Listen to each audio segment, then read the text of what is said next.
ఇటీవల కాలంలో బరంపూర్, విశాఖపట్నం నుండి గంజాయి తెచ్చి నరసరావుపేటలో అమ్ముతున్నారని ప్రజా సంఘాలు ఆరోపించాయి. యువత మత్తు పదార్థాలకు బానిసలు కాకుండా ఎమ్మెల్యే అరవింద్ బాబు అరికట్టాలని ప్రజా సంఘ నేతలు కోరారు.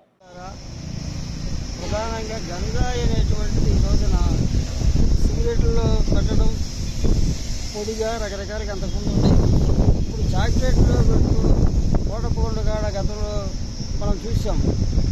వరంపూర్ నుంచి కానీ విశాఖపట్నం నుంచి కానీ అనేక ప్రాంతాల నుంచి ప్రశాంత్ ఎక్స్ప్రెస్ రకరకాల ట్రైన్స్లో బాగా బిజీగా ఉండేటువంటి జనరల్ బోగీల్లో ఎక్కి బ్యాగులేసి వాళ్ళు దొరకకుండా వస్తూ ఉన్నారు.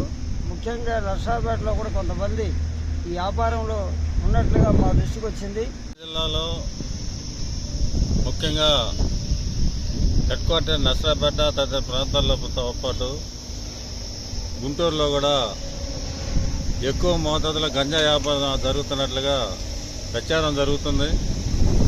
మేము ఒకటే తెలియజేస్తున్నాం. ముఖ్యంగా గంజాయి మత్తులో మునిగిన విద్యార్థులు కానీ, అదేవిధంగా ప్రజలు కానీ, కార్మికులు కానీ వాళ్ళ రోజువారీ కూలీ వేతనం కూడా మరి గంజాయికి కొట్టడానికి కూడా సరిపోవట్లేదని మాకు తెలిసింది.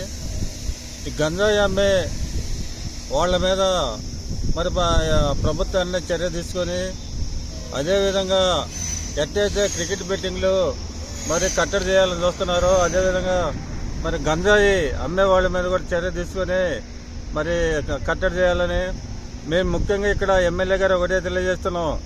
ఎమ్మెల్యే గారు మీరు చొరవ చేసి గంజాయి అమ్మే వాళ్ళకి మీరు మద్దతు ఇవ్వకుండా వెంటనే సంబంధిత పోలీసు అధికారులతో పాటు అదేవిధంగా విజిలెన్స్ అధికారులతో కూడా మాట్లాడి వాళ్ళని కట్టడి చేయాలని కూడా దేశభక్త ప్రజాతంత్ర ఉద్యమంగా మేము తెలియజేస్తూ ఉన్నాం.